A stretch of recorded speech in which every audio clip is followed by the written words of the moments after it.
Good evening, everyone.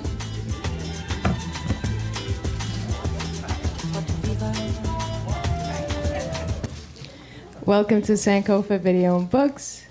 Thank you all for being here. I would like to thank everybody on stage for being here as well.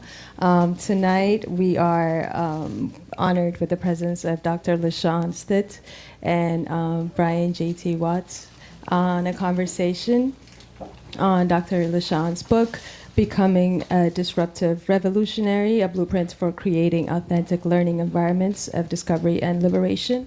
So thank you all for being here. Before we start with our presentation and we open it with drums, I wanted to go over some of our other upcoming events so that hopefully we will get to have you attend our other events that we curate for you. On Sunday, we have a book event and a workshop with author Michelle Pettis. She is the author of Surviving Soul Food, Healing Through Culture and Cuisine workshop.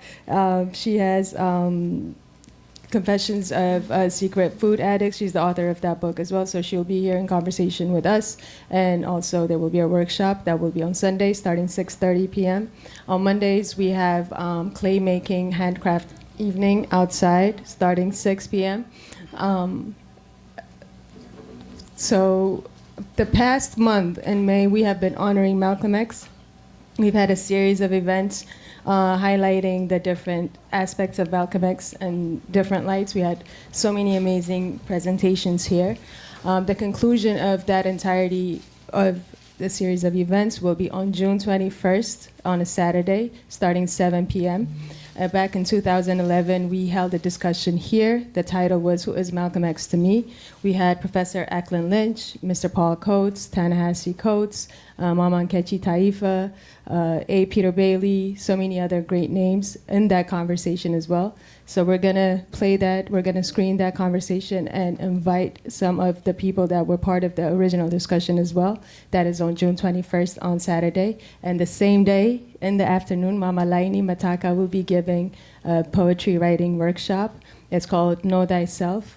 All the tickets and other information of these events and other events are all up on our website and also on our social media. Thank you for hearing me out. Without further ado, we're going to start this celebration.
Thank you so much. I want to thank everyone for coming out. I want to thank Maritu and Sankofa for allowing us to be in this space.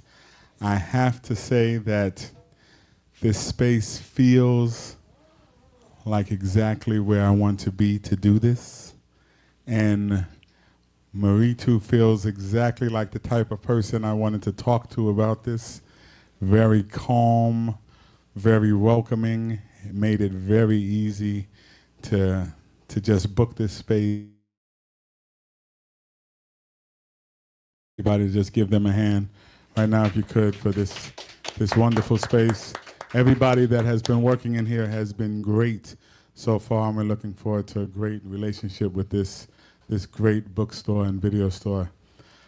Tonight, we are continuing a relationship that started in the mid-'80s. Wow, the mid-'80s. I have just aged both of us. A little bit too much. Yes. LaShaune and I, Dr. Stitt and I met in high school and saw each other a lot in high school. And we actually met and got to know each other the last semester of high school in our Spanish class, where neither one of us were proficient, but we hung in there and knocked it out. Well, you did. Yeah, well, I did. And I was Chico and she was Chica. And that's what we called each other for real, every day, just so we would remember what those words meant. And now we are both educators. And she has this wonderful book, Becoming a Disruptive Visionary. And we definitely want you to understand that the word disruptive does not have to have a negative connotation. Disrupting just means to upset something that is going in a certain path. If it's going the wrong way, it needs to be disrupted. Yes? Yes. Okay? Disruptive doesn't mean, we use it as, when we say somebody's being disruptive, it's something bad. But if something is wrong and you're being disruptive, you're doing something good. And I totally believe after reading this book and after knowing Dr. Stitt that becoming a disruptive visionary, just because the visionary is there, it lets you know that it's something positive. So we're going to start out with the beginning. And she's going to talk to us about how she started out with this educational journey. And if you have questions and things, we will hold them to each section, and we'll ask those questions and answer those questions at that time. But I want Dr. Stitt to start off just giving us a little introduction about how this whole educational journey started with you and how you were born into this whole education thing. Well, first I have to thank everyone for being here. Delo is here to open a space. Whenever I am in any speaking situation, whether I'm with, council members or whatever the case may be, I always have to give thanks for the ancestors who have paved the way for me to be here, and always giving thanks for my mother's presence. I said I wasn't going to do it. I'm not going to do it. But my mother was also an educator. She's no longer with us, but I carry her spirit with me wherever I go. And so I was honored that Dela was able to open this space.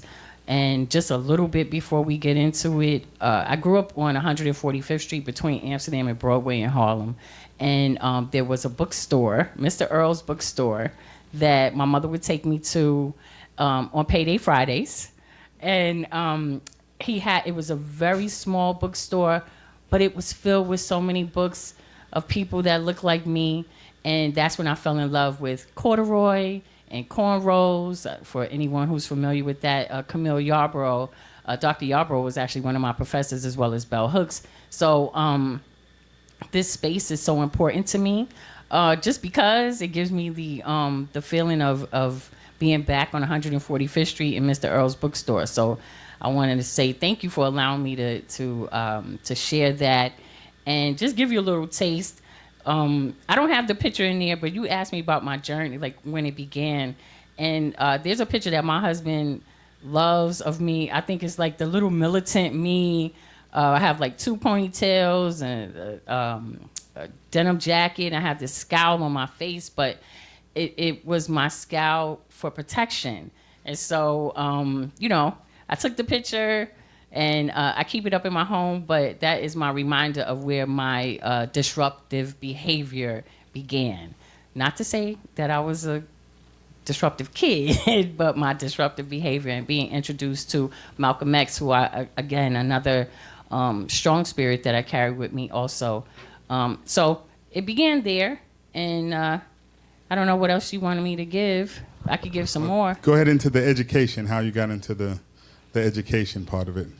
Well, like I said, my mom was an educator as well, and she tried to deter me from becoming a teacher, educator.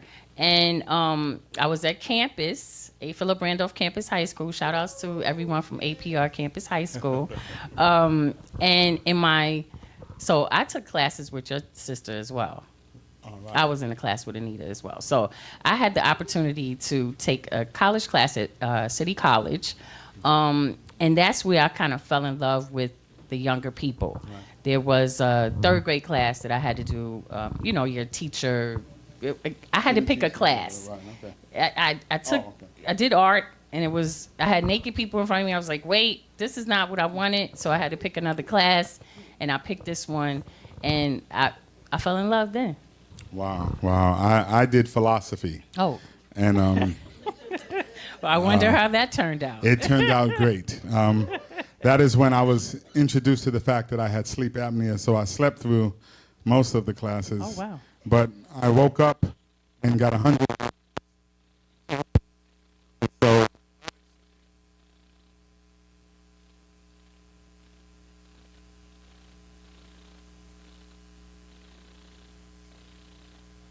they were like, who is this little boy who snores in class and passes the test? So it was a problem.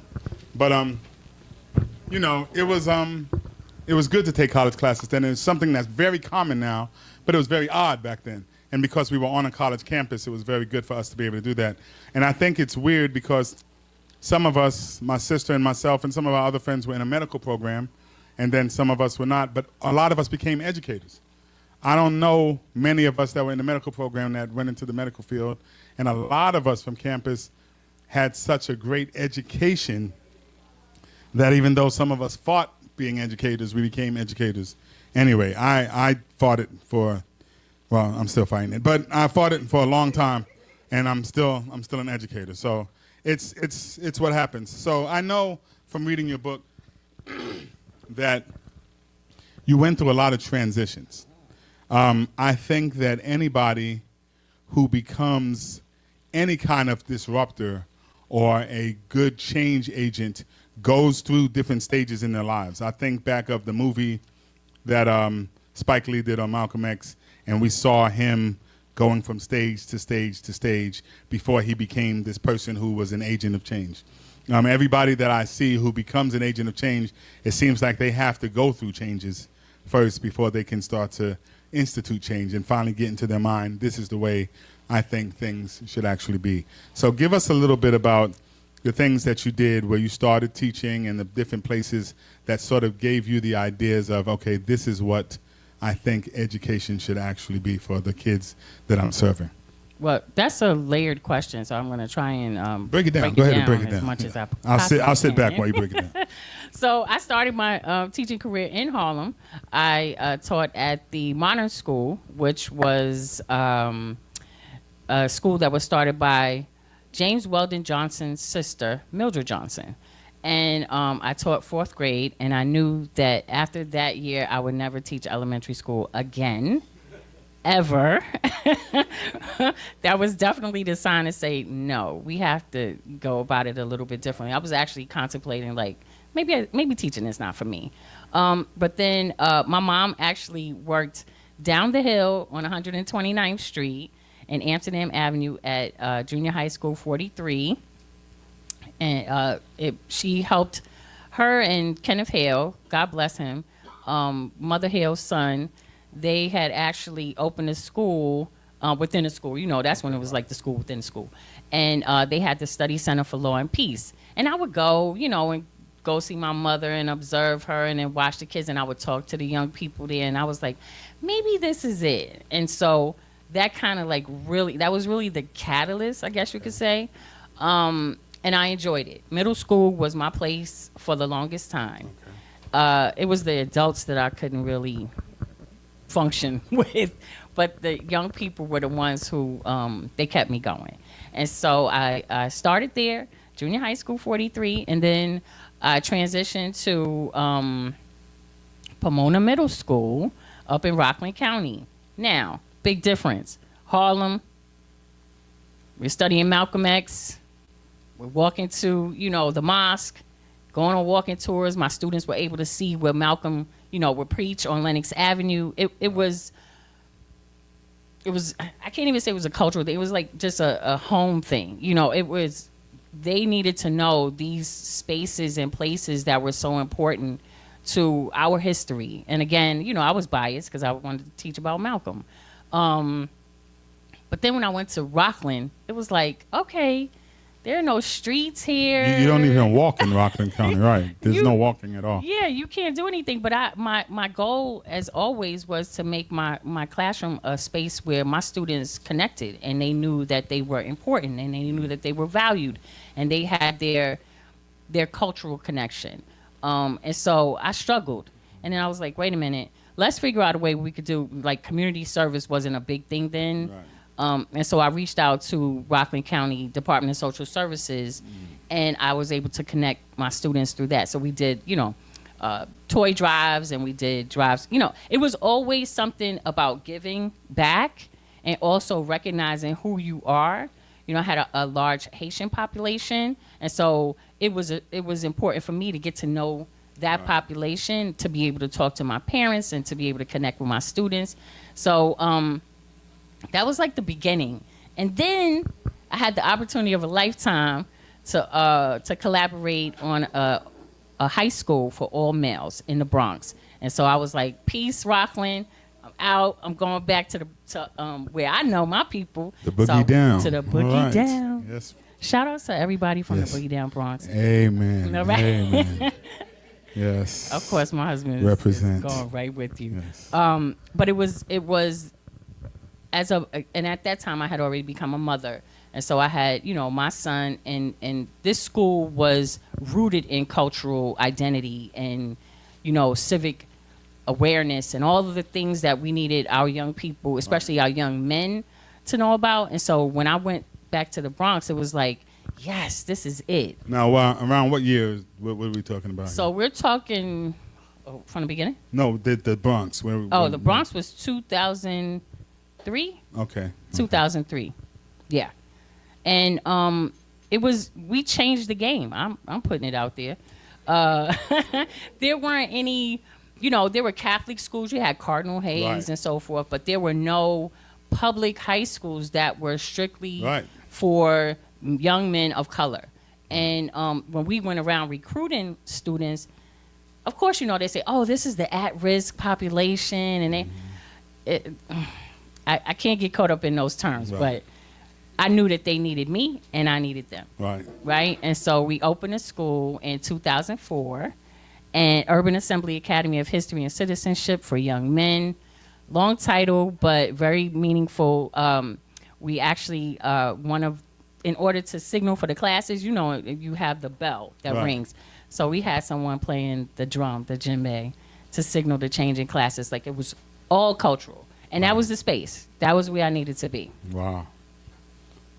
That's big. I mean, that's already a great setup for somebody to want to change, because everything that you did in the beginning was different from what was going on. Absolutely. So Still it's basically you started out a lot differently than most people start out. I mean, when you go through teacher training, for anybody who's gone through that in school and college, I didn't do any of that. I was, I don't even know how to say it. I was forcefully recruited to be a teacher at one point. The good ones are. I didn't want it, but I didn't have anything else, and Right. then I did it, Right? and then And you had summers off. I got caught up in none of that was I know, attractive. I'm joking. Yeah, none about of that was attractive, but Right.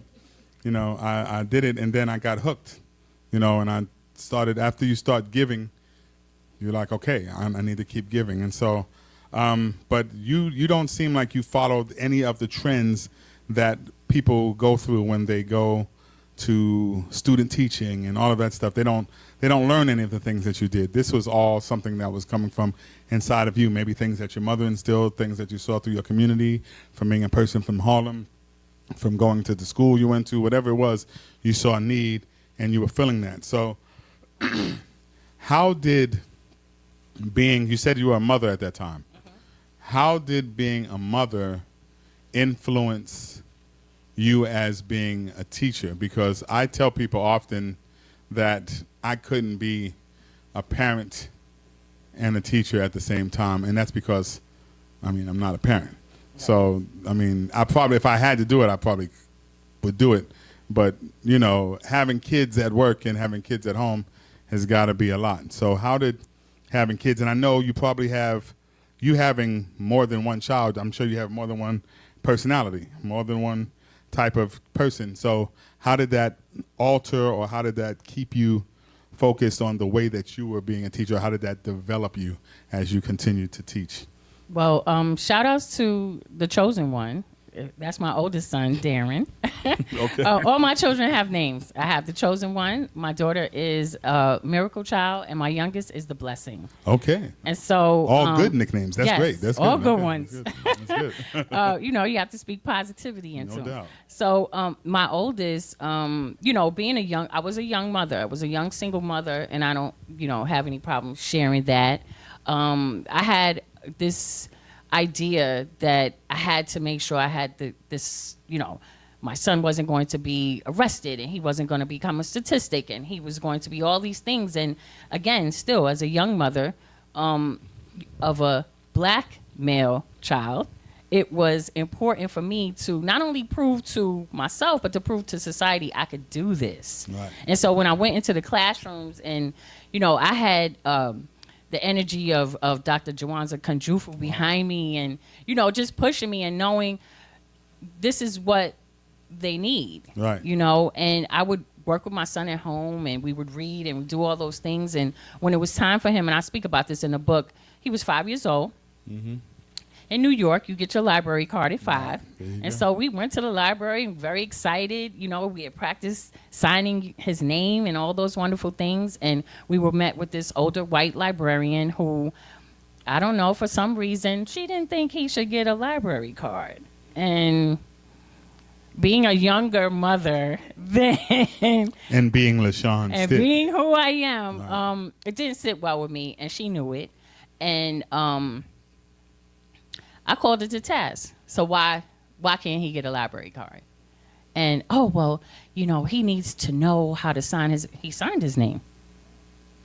Well, does he know how to pick out books? That has nothing to do with the fact that he can have the tool, right? So eventually he got the library card. I'll just say it like that. So that was, and that was the beginning. Right. That was the beginning.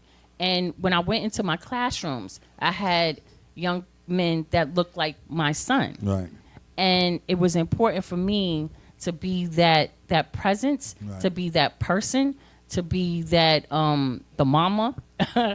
Sometimes I was nurse Stitt or whatever the case may be, but I knew that the care that I gave to my students in my classroom was the same care that I was expecting for my son. And so I pushed myself.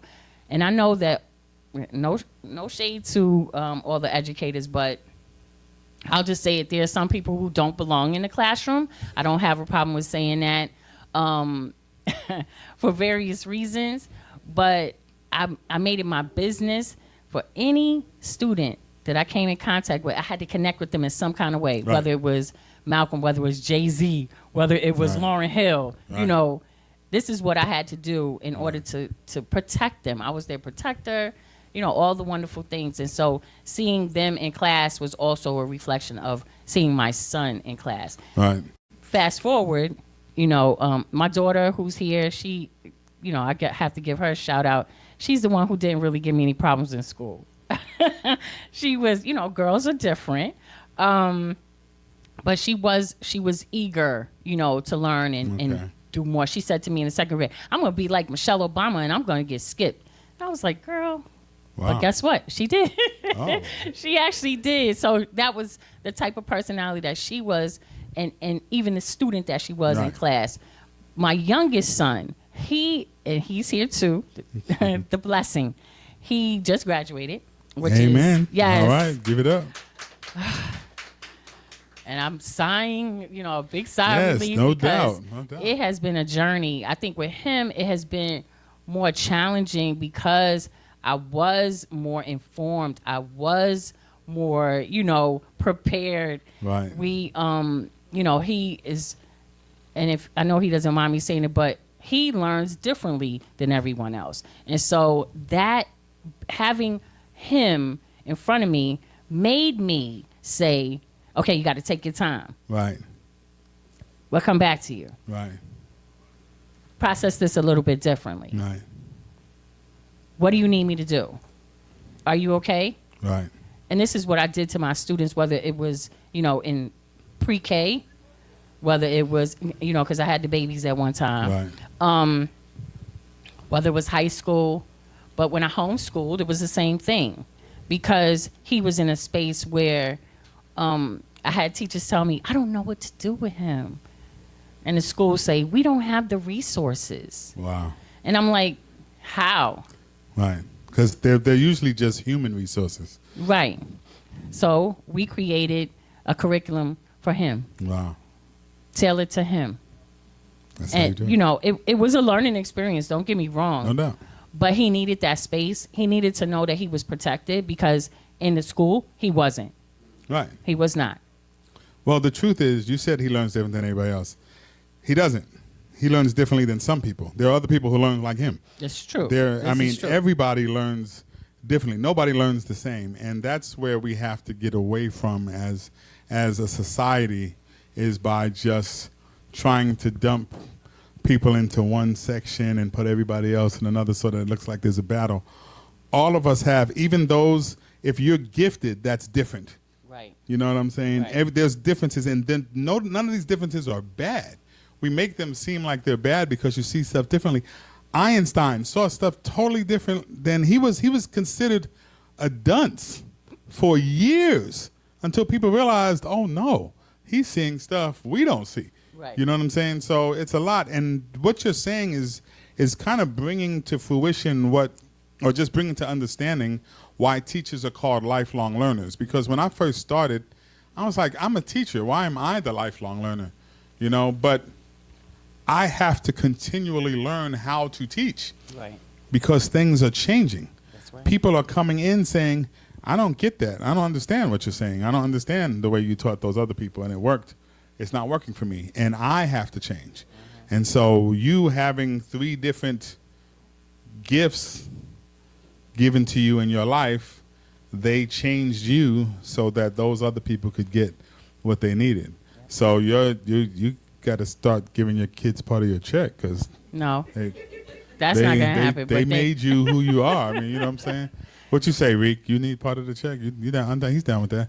So you know what I'm saying? I mean, they inspired you. They gave you reason to do what you did, and I mean that's big.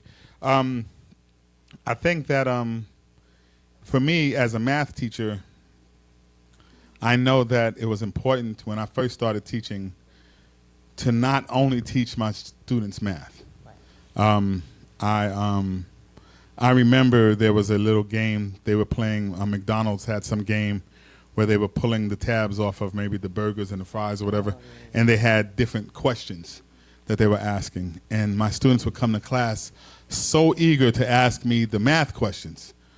And sometimes it'd only be one question of math, but a lot of them, all the kids went to McDonald's for some reason, so they would all have them. And I'd say, ask me some more. No, Mr. Watts, there's no more math. And you can ask me another question. I went to school. Right. Right. And they're like, you going to answer a science question? Yes. I was in a medical program. What? For real? You know science? Dude, do you know science? Yes. Then I went to high school just like you. And they're like, oh, okay. And when they started to realize, oh, he knows other stuff. And we would talk about life and things. And then I started to teach them about responsibility and reputation and all of these things. And they started to be like, okay, yeah, we understand. We want to do that. And I see them later in college and, grown and doing things, and some of them doing big things. And I would say, hey, why are you doing this? And they would say, because of you. And I'm like, don't make me cry in front of it. I mean, I don't want that. How did you institute things that were outside of the classes you were teaching and bring those things out in your students? Because it seems like you were doing a lot to sort of save them from the situation they were in. So what kinds of ways did you bring them to understand the fullness of life, and how have you seen that in some of them since they've left your classroom? Well, shout out to Albert Einstein for being the rebel that he was, No doubt. because he thought everyone in the school were the idiots. Right. So Exactly. he decided to do it on his own. Right. And I was listening to you, and I'm saying I felt my mother was a math teacher, and my mother always did things differently. Like I remember going to a class, and her students were learning how to build bridges. And I'm like, what are you doing? Like, of course, I'm not a math person. And it was the Salvadori program that they had in Harlem. And that, just seeing the difference, seeing that education, there's a common thread in education. And whether you teach math, whether you teach science, whether you teach English, whatever the case may be. It's a collective. And so I would take that into my classroom. Of course, there was a time, and I don't know how many people remember the DC sniper, but when I was in Pomona, that was happening, and I was like, "Ooh, I got to do something with that," but I just couldn't figure it out. So what I did was I incorporated the scientific method, and we were trying to figure out who the DC sniper was, and every day my students came in like, "Oh, maybe it was such and such." Like, they're hypothesizing based off of current events, right? And then they're writing, and they're with a team, and they're, so it was more than just an English class. Right. It was more than just, quote unquote, current events. Mm-hmm. They were learning how to work together, how to critically think before it became a thing. And they were learning other ways of how to figure things out. Right. So, I can it's been so many different opportunities. I've had so many different opportunities to introduce my students to Egypt. Wow. And I did a lesson on Egypt. It was a whole unit. And what we did was we studied life in Egypt. So, of course, there was writing and reading and all these wonderful things. But, I love food. I'm sure many other people love food. And I love to have my students create. So what I did was I said, okay, the final project, you have to create something hands-on. Like, you have to create something and explain how it is relative, how it is critical to Egyptian daily life. I had students coming in with like the Nile River and pyramids, and I'm like, oh my God, I never knew you guys were so creative. But they were also so it was like art involved in that too. So I can't even say what my method is. And one of my other brothers, Kamal Patel, I'm gonna shout him out. He just wrote a book as well. I can't promote too many people in here, but he said to me one time, he said, "Sean, you need to write this down." And I'm like, "Write what down?" And he's like, "What you do?" And I'm like, "I don't know what I do. I just go in and I know what my babies need, what my students need, and I create." And that's what I did. Wow. No real method to the madness, Right. other than to expose them, to let them have a good time, and understand it doesn't have to be so rigid. I never followed the curriculum. I'm Wow. glad I can say that now. Yeah, you can. Right. I never followed the curriculum. That's wild to say while you're working, but yeah, that's really that's good. Yeah, I can't say. I'm not going to say that because I'm still working. But people, I just want to let you know, if you have a question, we want you to raise your hand. So I don't want you to feel left out. So if you feel like you have a question about something, just go ahead and raise your hand. That's wild. I will say that one of the I don't get to use this word in school, so I'm gonna use it here, but it's about me. So one of the dumbest things I ever said in school as a teacher, one of the dumbest things I ever said. I remember I was asking a kid to do their homework, and this kid wouldn't do, and they said, "Okay, Mr. Watts, I'll do it for you." And I said, "Don't do the homework for me. Right. Do it for you." Right. And I was telling another teacher what I said, and they said, "Shut up, man. Let them do it for you. Right. If they're going to do it, whatever reason you could get, they're going to do it for, let them do it." Mm-hmm. And I was like, oh, my bad. Right. You know, so I started to realize that there's an attachment sometimes. And I realized the attachment of students to me before I ever had an attachment to them. Because, like I said, I was asked to teach, and I took a job, and I didn't have a love for it when I started. I didn't even have a like for it. And so... You had a need. Yeah. So, I mean, you know, it grew on me. Mm-hmm. And so as I started to see the seeds grow, then I was like, okay, because I didn't do all of the things that came before. I didn't do the student teaching. I didn't do all of that stuff. I had to learn how to actually do this. And then I started being like, okay, I see what's going on now. Can I interject real quick? I have to say this. Student teaching, I only took that one class that when I was in high school. Mm-hmm. I don't, not to negate student teaching, but there has to be a purpose for it, for me. Right. I learned everything that I did hands-on. It was experiential learning. For most people, I'll say this, for those who are going through certification, trying to become a teacher, or even trying to, you know, kind of reinvent themselves, it's not in the book. No. You cannot find it in the book. It's not the theory at all. No, you have to be in it and experience it and mess up, you know, and allow your students to mess up. It's that experience is not something that can be taught. No. And the biggest shock are the teachers who come to teach after they've done student teaching. Oh, they're great. They come in and like, what? Such energy. We didn't learn any of this. We didn't do this in school. And I'm like, no, you're not going to. They don't even know what's going on in school. Student teaching hasn't changed for the last, education classes haven't changed for the last 50 years. But school has. Right. And so, you know, you're right. It's nothing. So, I mean, I want to talk to you about the connection that you have with your kids, because you sound like you had a lot of connection. And also, I want to know, how is it that you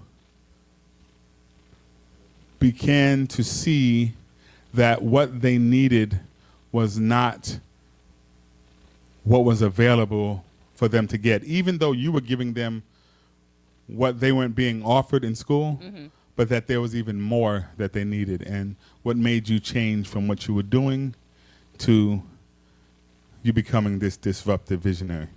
I'll go back to Harlem. I think it was my second year teaching. I had a student named Troy. Troy, he gave me permission to share his story. So I didn't put it in the book, but Troy was a student who was considered disruptive. He was older than everybody else. You know, he would be acting up and nobody could he was one of those students. And when I had him in my class, you know, he would try to interrupt and everything. And I was like, what's going on? What's the problem? So I kind of talked to him to figure it out, and had him read some stuff, because he never wanted to read in class. He never wanted to participate. And after doing that, I found out, you know, he wasn't where he should have been. Right. I'll say that. Because he was in the 7th grade. And, you know, you have to take these assessments. And I knew I had to get him ready for 8th grade, because then he had to go to high school. And so what I did was, of course, you know, again, I didn't follow what everybody else did. I knew what he needed. I looked at the ELA. I said, okay, you're gonna give us some of your lunchtime.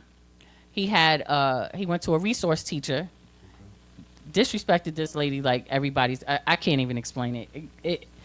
I had to get on him about just being respectful. Right. You know, like, she's trying to help you, and it didn't work out that way. But I even told her, listen, I'm going to pull him the time that you're supposed to have him. He'll be in my class. And so whether it was gym, I'm shouting out my gym teacher friends, Glover, and all, and I would go to them and say, I need him.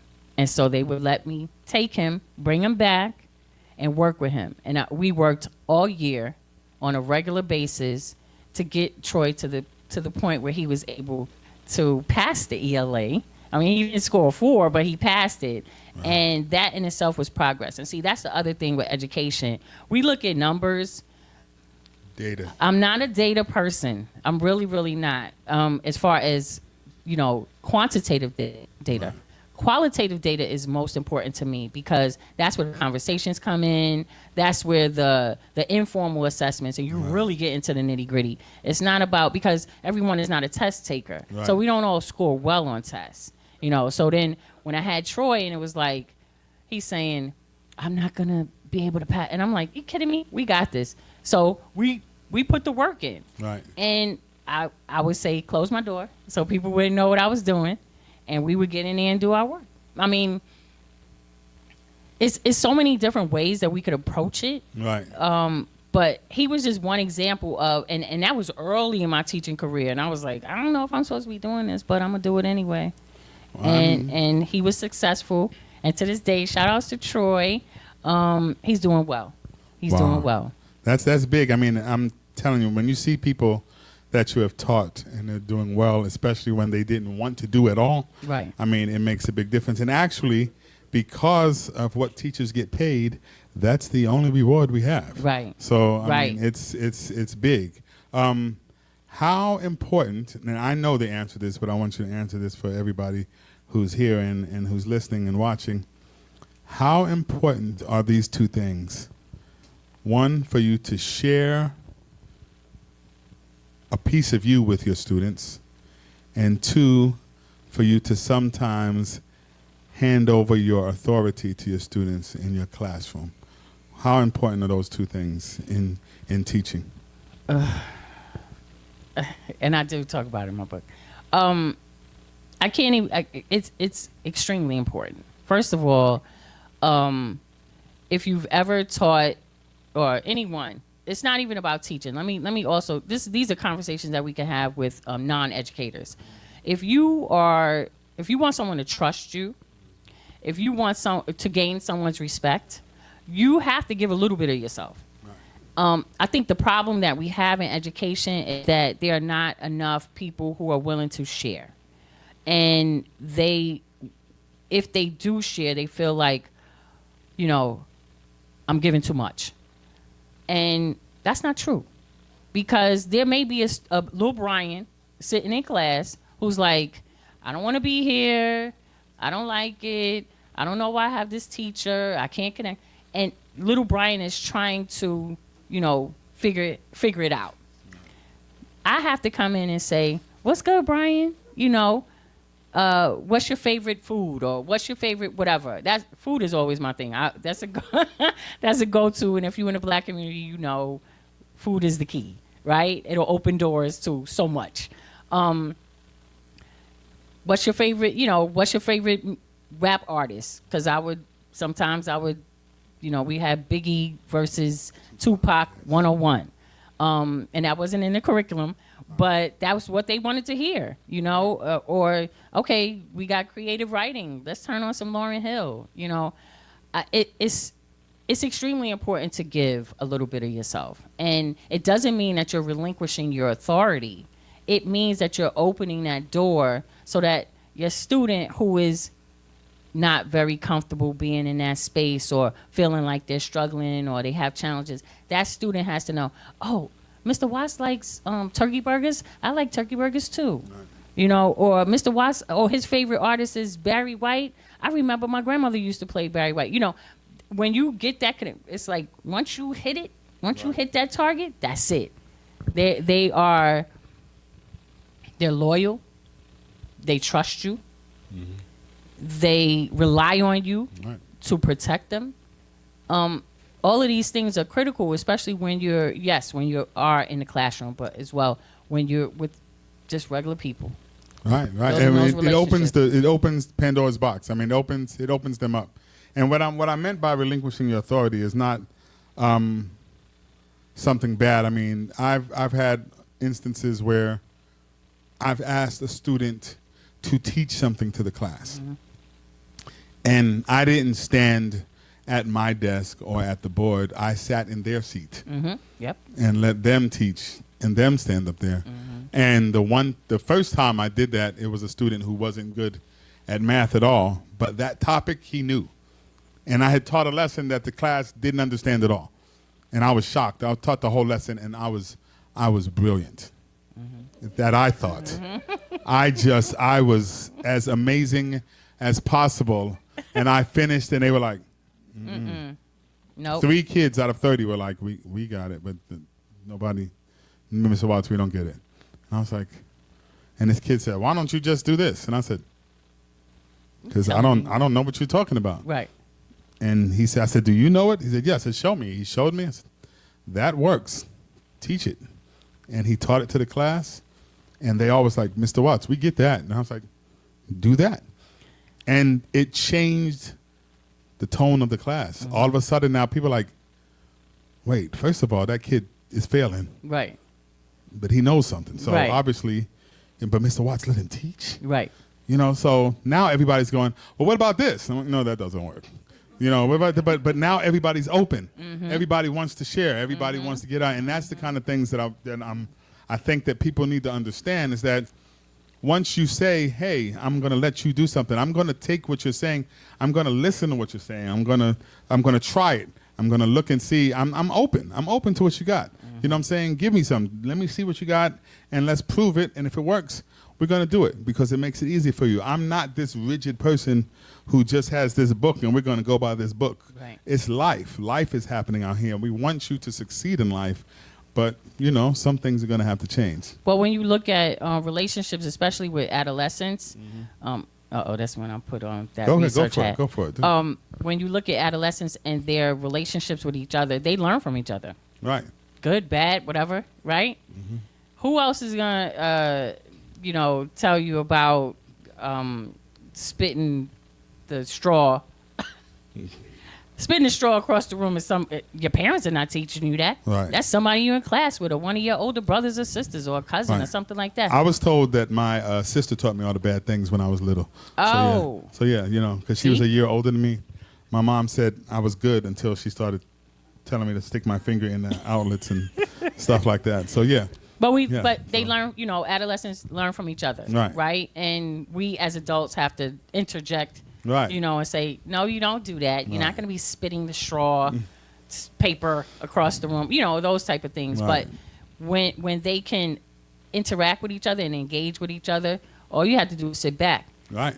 I'll tell you one quick story. I was in Pomona. This was during 9/11, and my oldest son, chosen one, because I know he's watching. My oldest son was in school in the Bronx, and I was all the way in Rockland County. And I was like, oh, no, I saw that plane go straight through the building. I was like, I'm out of here. Right. I'm out. And the secretary, God bless her, she said, oh, we don't have anyone to watch your class. I was like, girl, y'all going to find somebody, but I'm out of here. And for sure, I left my class. No one knew that I wasn't there. That's how regimented, and it's not like they were, in the military or anything like that. It wasn't the Sound of Music. My students knew we govern ourselves. Right. And we never know where this lady is. I came back and they thought I was in someone else's class, talking to another teacher. I was gone. My assistant principal wrote me a letter of, I put a memo in my box reprimand. To tell me, nope, not a reprimand. Wow. He was so impressed with my classroom management skills, Paul Finkelstein, that he just he couldn't believe how well behaved, but how well my students performed in my absence. He had no idea. That wasn't me. That's them. Right. Because they knew, check yourself. Right. We're not trying to get in trouble because you know how that lady is. Right. And that was before I became Dr. Stitt. Right. I was Miss Stitt, and I was not playing. Right. Well, I mean, that's... Well, I tell people all the time, it's the women in the school that are usually running it. You know what I mean? Absolutely. I think back, our principal in high school, shout out to Lottie Taylor, who she held it down, and A. Philip Randolph was a hot school while she was the principal. And after she was not there, it is not. There wasn't a lot of faith put in APR campus before. So they didn't have much faith in her anyway. Right. So she already had to prove that she could do the and damn then thing. she did it. And yeah. She did it. So she did. She did a thing. And I mean, look what happened to all of us. I mean, when we left, we were I think the eighth graduating class. I don't know. And I just went to school. I think we were the 8th graduating class, and there was one dropout. He was in our class. Oh. The first dropout was from our class. I'm not gonna say his name, but Oh, no. he was in our class, and we was mad at him. We were like, Be dude, what bold. are you Be doing? bold. No, I'm just No, we were very mad at him because before that we had 100%. You know, Right. nobody had dropped out, and that's how great she was. So I Right. mean, she did her thing, and there's a lot I think to say for women, especially women of color in our educational system, that do a lot because they do, on most parts, mother kids in a way that they need, because a lot of people aren't getting that. And I see kids every day now, still here in D.C., a lot like the kids in New York, you know, who are just coming to school for safety, coming to school for meals, coming to school because there's nothing at home to be done, you know. So, and parents who are sending their kids because that's where not just they're going to be educated, where they're going to be raised. Right. So, Right. What is it that you are doing now outside? What is it that made you say, I'm not doing this anymore? Because I know for me, every time I have walked away from a school, every time I have left a classroom, I've been an administrator, I've been a consultant, I've done a lot of things. And even though we have been taught to move forward, whether it's for degrees, whether it's for higher salaries, or whether it's just to get a better life, I don't know if it happens in other jobs, but there's a guilt associated with leaving the students you're teaching, especially if you're good at what you do.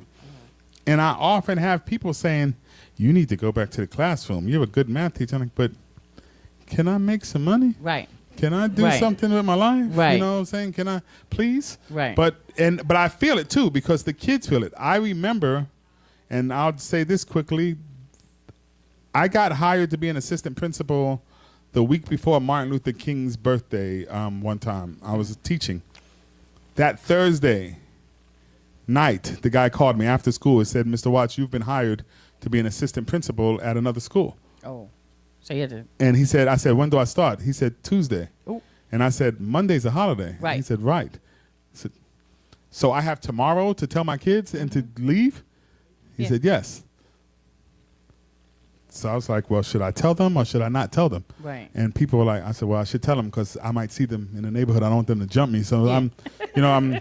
I'll tell them. So I taught every class, and then I told them at the end of the class that I kind of punked out. I said, this is the end of this, but on Tuesday, your new teacher will. Ooh. But and they were like, what? That's And not right. A lot of them was like, what?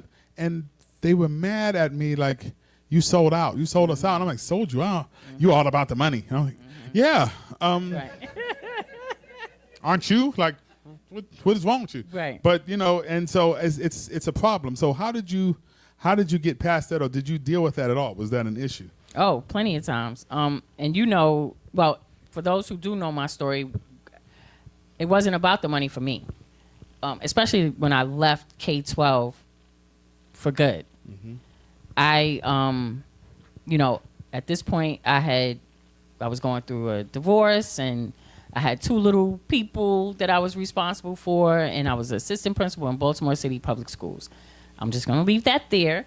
So the level of stress that I had in that position as an assistant principal was overwhelming. And I had to make a decision. It was either somebody was going to be telling my kids why their mother was no longer here, or I was going to have to leave. And I had to go. It was what I had to do for me and for them.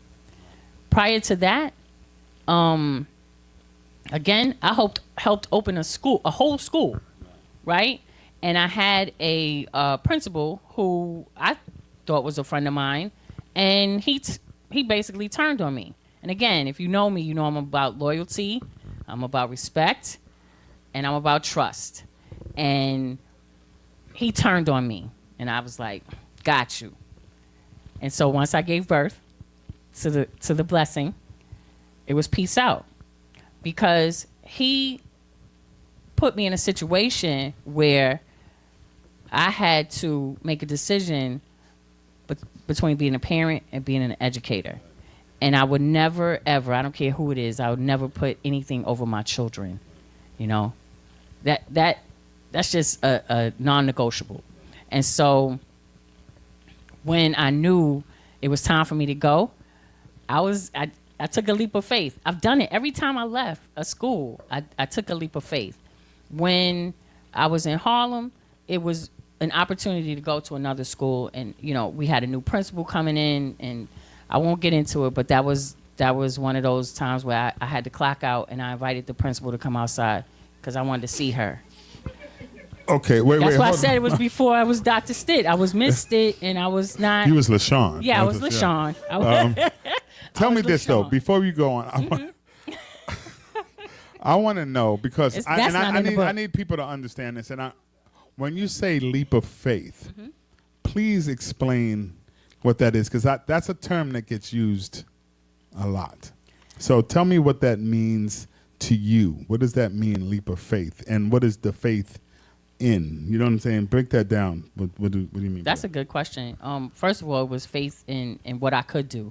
I knew what I was capable of doing, and I had been planning. This last time, before I left from Baltimore City, I had been planning to put together this program for young women. So I was already putting it out in the universe. And my sign was, when I got sick and I had to make the decision to go, I had some money, had a little money in the bank. At that time, my husband, my current husband now, I was calling him like, oh my God, I'm going to fight somebody. I'm going, like something's going to happen. And he's like, you could do it. You could do it. And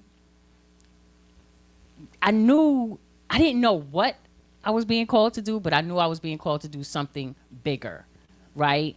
And whatever the circumstances were that forced me to make that decision, I knew it was a higher power. My mother, here she is again. She was always talking to me and telling me, you are God's child. Victory will always be yours. And those words continue to, resonate. And it was a moving force for me to say, I gotta go. And I may not have all the money in the bank or whatever, who knows what's gonna happen, but you will be taken care of. And that was the messages that I was getting. And when I was okay, and again, sometimes hem and haw, ego pops in and says, man, what you gonna do? You ain't getting that big check no more, blah, blah, blah. And I had to silence those voices and just count on me and know that I could do it. And then and the support system that I had with me was, there's no price tag. There's no price tag. Okay. Yeah. So let's. Gosh, my mother is in the space. Listen, I mean, there's so many things we have in common with that. So I mean, I feel you. And your mother was a Sag, so I know she was no joke. Shout out to Mama. So let's sort of encapsulate it all now. If we were to, for people who are buying this book, educators and non-educators, because Becoming a Disruptive Visionary is not just for educators. No. It's something that you can do in any industry, in any field, because there are things going wrong everywhere. In fact, in our time today, I'm sure all of you who are living right now are looking at something that's going wrong in your society, yes? Yes. Hello? Yes. Something that you're like, I don't like that. Right. And I need that to be better. It's on us to make it better. Right. I keep talking to people about things going on, and they're like, "Well, what you gonna do, Brian?" I'm like, "Oh, okay. Let me stop talking. Right. Let's get busy." So this is something that we need to do, whether we band together and do it or whether we start it ourselves. So if we were to encapsulate this book in maybe a few sentences, what would you say is the biggest reason that you wrote this book and the biggest thing that you want people to get out of it? Wow, that's a loaded question. Purposefully. I know. I know you. First of all, it took forever to actually get to this Sure. point. You know that. It took me years to trust myself to put these words on paper. Right. They lived in my head. Many of my colleagues and my friends, they know some of these stories. Even my students who were able, brave enough to share their stories here. It's for me, it's a love song to myself in a way where I was able to say, just release it. Just let it go, because somebody's going to benefit from it, whether it's someone in corporate America, whether it's someone, who is in politics, whether it's someone in the classroom, right, whether it's a parent. I know that the story needed to be told.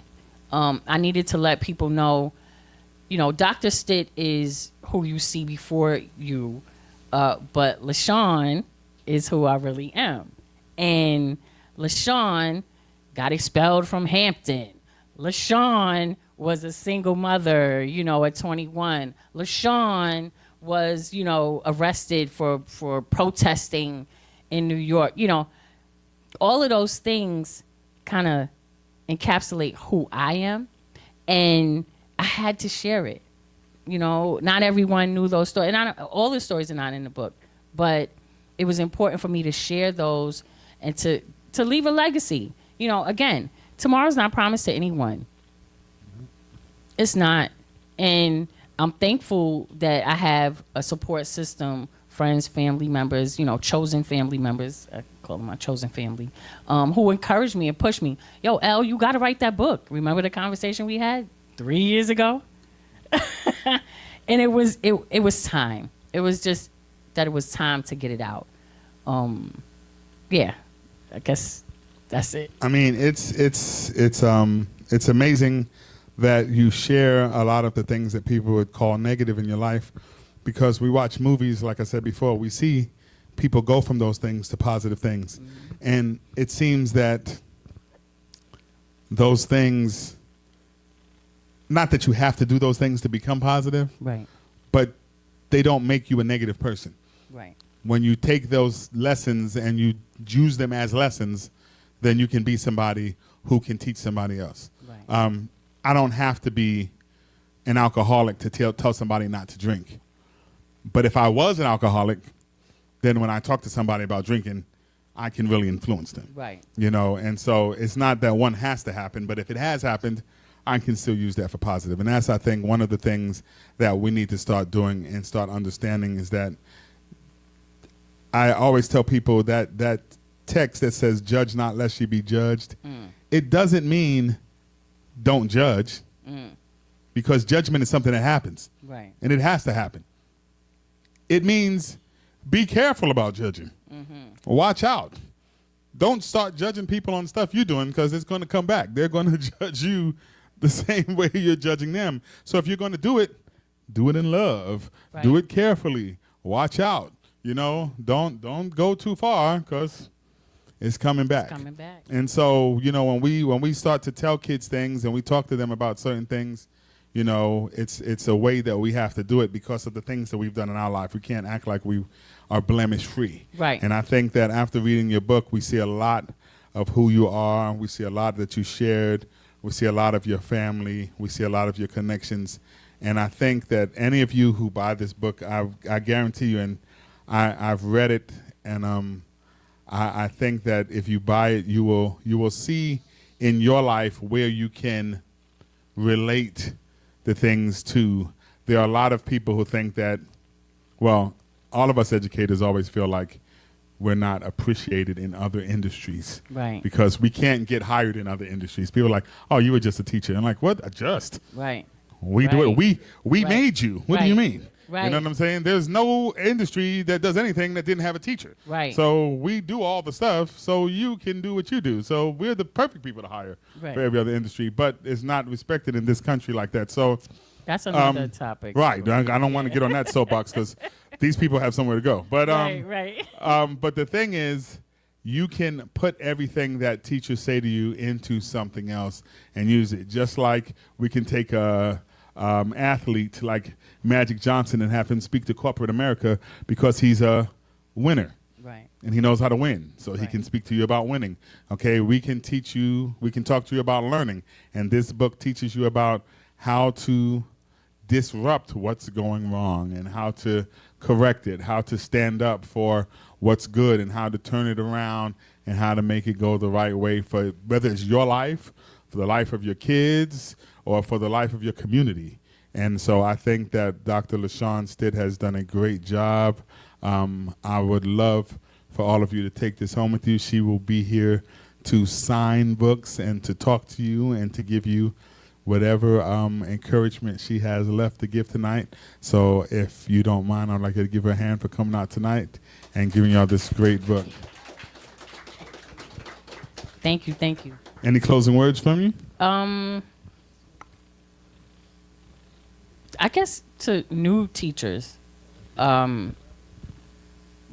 be brave, be bold, take chances, close your door and command your class because that's what you have to do. That's the only way these young people are going to really trust you and respect you.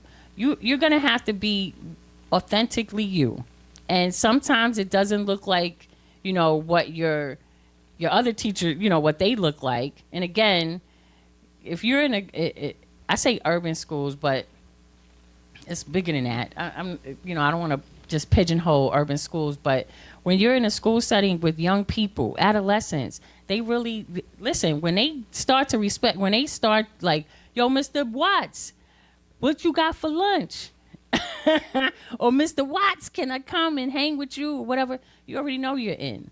Yep. And sometimes it may just be the fact that you're like, yo, I made barbecue chicken for dinner last night. How many people had barbecue chicken? Can you bring us some? Right, exactly. It's the conversations. I'll say this. Sometimes I run my mouth a little bit too much, but I think the communication is key. Communication builds relationships and bonds that can't be broken. And, my husband always says, you always say communication.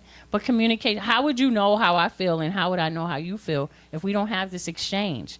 And sometimes it's not always going to be good. It's not always going to be, butterflies and rainbows.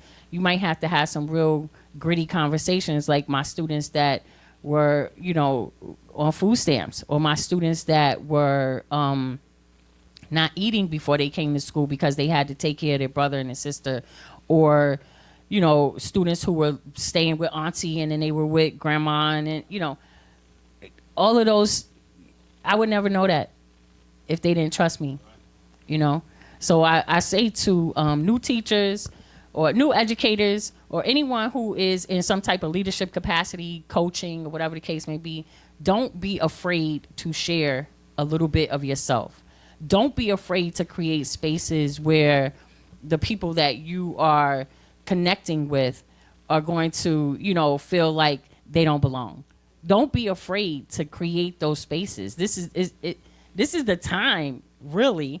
I mean, we could go on and on about what's happening in D.C. With those people in the White House, the house that slaves built. But I just say, be your authentic self. Create those spaces where your students, or your adolescents, your little people, that they have the freedom to just be who they are. And that's really it. All right. Well, thank you so much. Thank you. And thank you, everybody, for coming out. I really appreciate it. Thank you. If you have any questions in the audience.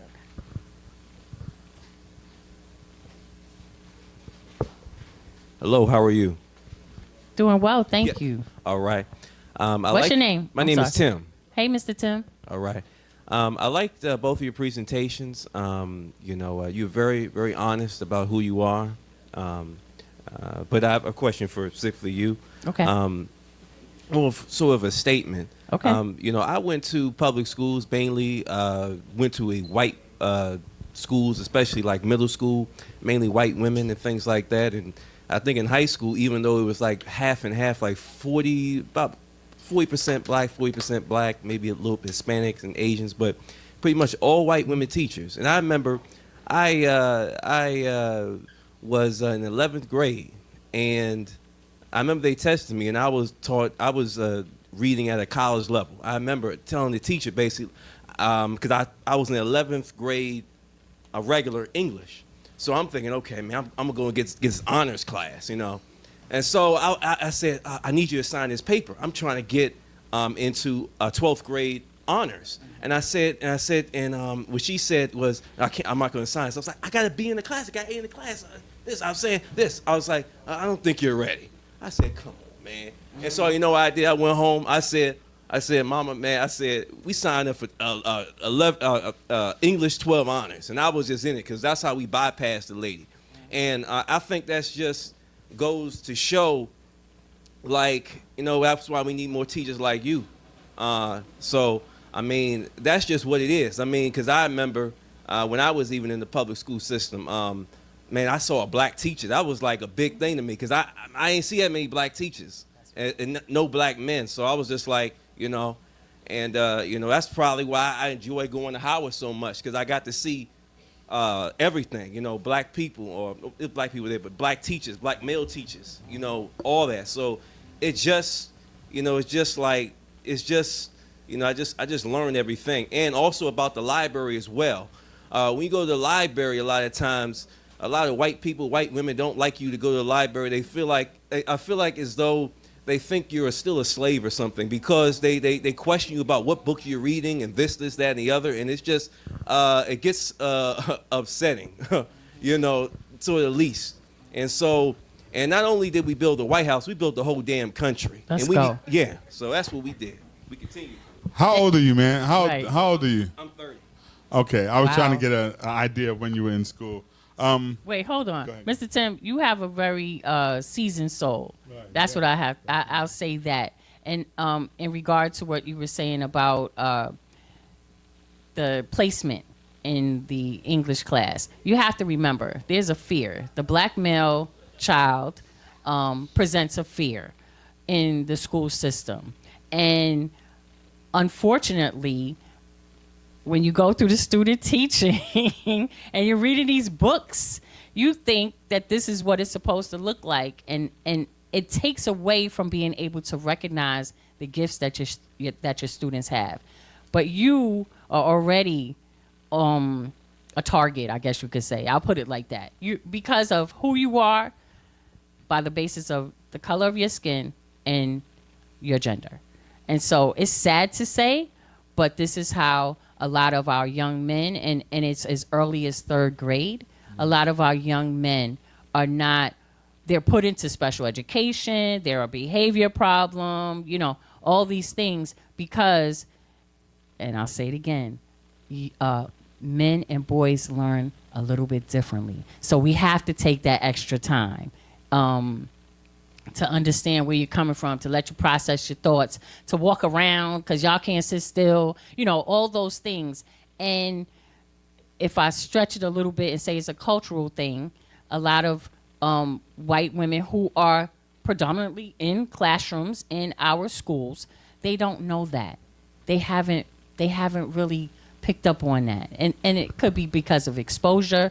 Right. It could be because of, you know, their failure to understand who these young people are in front of them. It's a variety of things. But I'm glad, I'll say this, I'm so glad that your mom was a disruptor too, because she said, forget that. She signed a paper, you went and did what you had to do, and then see me later. You know, see me later about that. But shout outs to your mom, and thank you so much for your statement and for your presence here. No doubt. Let me just say this to you. There are black people doing the same thing as well. I did take one education class, one or two when I was in college because, well, I won't say that, but I took an education class and I had a teacher, a older black lady, ask a question about how you would know if some of your students were in poverty, were impoverished. And I grew up in the projects of the South Bronx, So I'm impoverished, and I'm sitting there wondering what these knuckleheads are about to say. Right. And Right. so people are raising their hands. Now, I didn't know when I went to college that some of my classmates had money. I thought everybody was poor like me. But I found out that a lot of them had money. People's parents were buying them cars and stuff, and I was like, oh, wow, that's happens? amazing. Right. So they started saying stuff like, oh, their clothes might be dirty. And she was like, yes. Oh, they might have an odor. Yes. Oh, they might be hungry. I said, hold on. Right. What y'all doing? Right. And she said, what? What's wrong, Mr. Watts? I said, oh, that's not true. And she said, why? I said, because most of the parents that I know who don't have money make sure their kids' clothes are ironed and clean. They make sure their kids don't stink. They don't want them to look like they're impoverished. It's the people who have money or that have stuff that are like that. Right. And she just looked at me, and I looked at her until she corrected them. And I was at an HBCU. That's crazy. So it's not just people of other cultures. There are people being taught this and thinking they just have no idea. And so I'm not saying that it needs to be excused. They just need to be taught, because you have no idea that this is happening. Poor and intelligence, they're not mutually exclusive. Right. You know what I'm saying? There are a bunch of people who don't have money who know a lot of stuff. You know, they can learn. It's just like people said to me when I was younger, I didn't have a lot of money. They said, oh, he doesn't know how to dress. It's not that I don't know how to dress. I don't have any clothes. Right. As soon as I got some, ta-da, I know what I'm doing.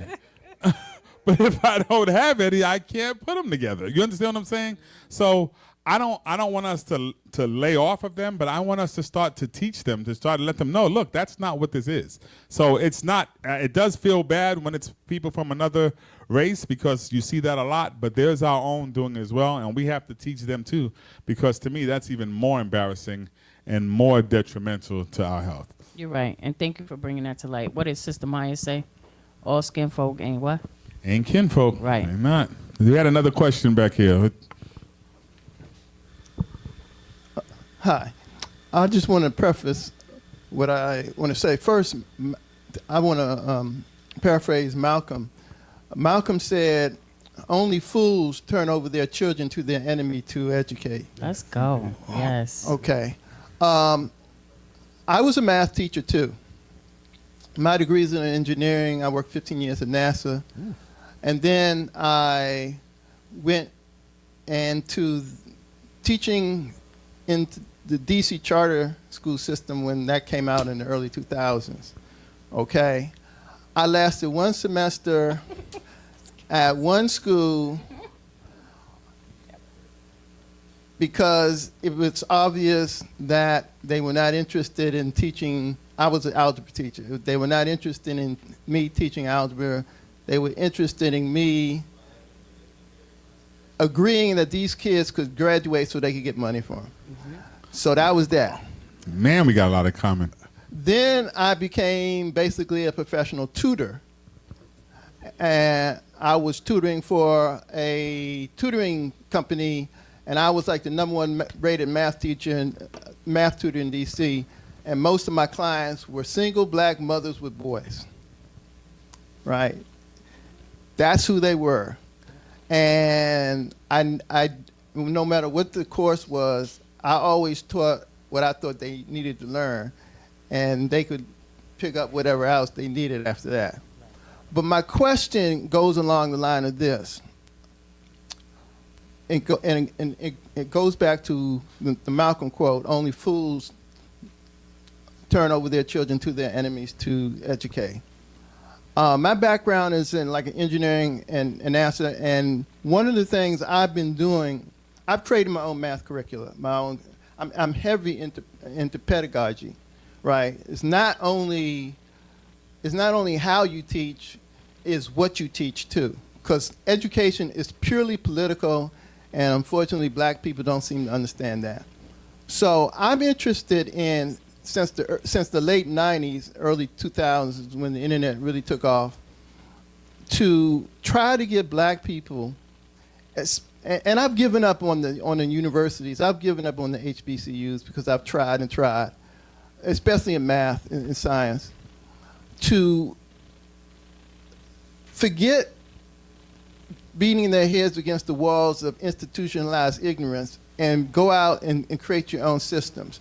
So I've been trying to get people to want to work together to put an online curricula together that you have complete control of, But no one has been, I know individuals have done that in different fields. You can go online and you can see people individually do that. But I'm interested in scaling this thing up so that basically you don't have to go to school. And in a subject like math, you don't have to go to school. I never went to any of my college math classes. I could read the book and take the test. I only went to see what was going to be on the midterm or something. But basically, it's like, I don't need nobody to tell me how to do math because that's why you read the book. So my question is, do you know of any really serious projects to create something like a Black Khan Academy or something like that, where all the stuff that you're saying, we can spend our time teaching and not butting heads with a-holes and dummies and people inflicted with Dunning-Kruger syndrome and things like that? Sir. Wait, what? Let's First of all, talk. what's your name?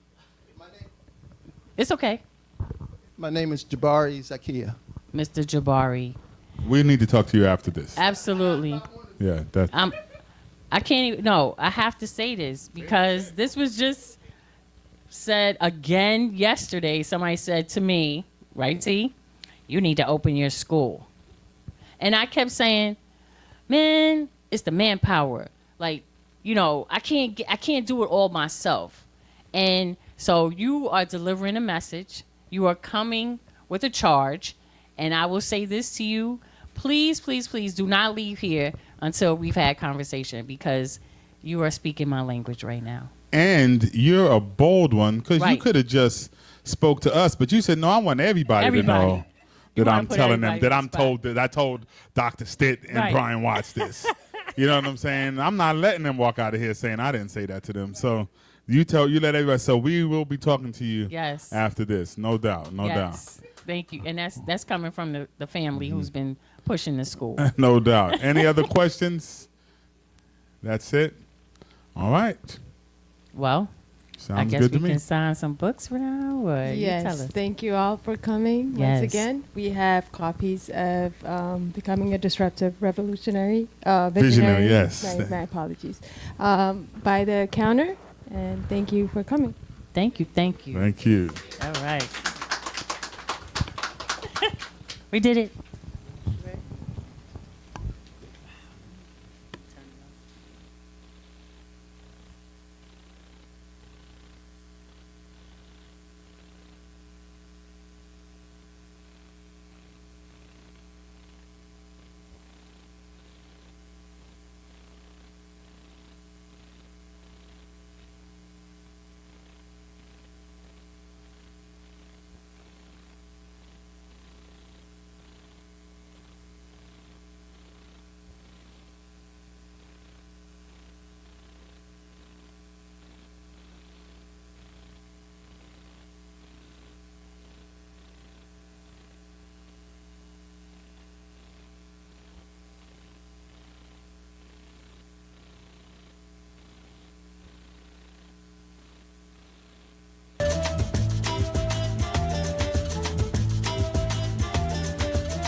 Esse